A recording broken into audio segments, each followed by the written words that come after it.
او آخري سلسله چې کوم دی هغه بیا چې کوم علامات دي درېیم حصہ غټ علامات دي پای کې اولنې دی الملاحم لوی لوی جنگونه به خلقو دنیا کې کیږي پہلے جنگ عظیم دوسرے جنگ عظیم لوی لوی جنگونه عالمی جنگونه به کیږي بل پسې ظهور المهدي امام مهدي به ظاهره کیږي ورپسې بیا د ظهور مسیح دجال به ظاهره کیږي دا غټ علامات دي او ورپسې بیا نزول عیسی ابن مریم علیه السلام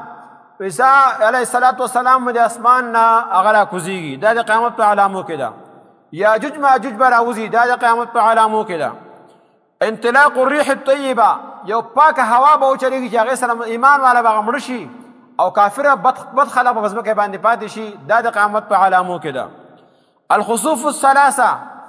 درې ځایونو کې به دنیا کې درې ځایونو کې به خلق ډوبېږي مشرق کې مغرب کې او جزیرة العرب کې ځمکې کې به الله تبارک وتعالی ډوب کړي دا چې کوم د قیامت په علاماتو غټو علاماتو کې ده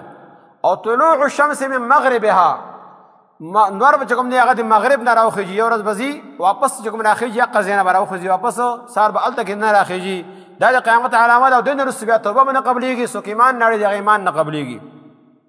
او خروج الدخان یو لوګی به راوځي چې خلق به سره انتهایي تنګ وي د عام دنیا کې به لوګی وي دا یو علامت دی خروج دابة الارض دغې نه به راوځي مکې غر نه یو ساورې او خلقو سره به خبرې کوي او خلقو باندې مهرونه به لګوي خراب المکة المکرمه مکه مکرمه چې کوم دی هغه به ویرانه شي یو کس به پیدا شي دغه پنډۍ وي لنډې لنډې به یې پیړې پنډۍ تور شکل هغه به راځي مکه مکرمه بیت الحرام نه برواني او خراب المدینة المنوره مدینه منوره بروانه شي خلق چې کوم دی با ملکون ته به ووځي مدینه بروانه پاتې شي او خروج النار او اور به راوځي چې هغه اور چې کوم دی خلقو له به د هر علاقې نه شام طرف ته هغه اوزغلي هلته کې بوځي او دا بیا اخري چې کوم دی هغه دغه د علامت ته او قیامت چې کله قایمیږي نو بدترین خلقو باندې به قایمیږي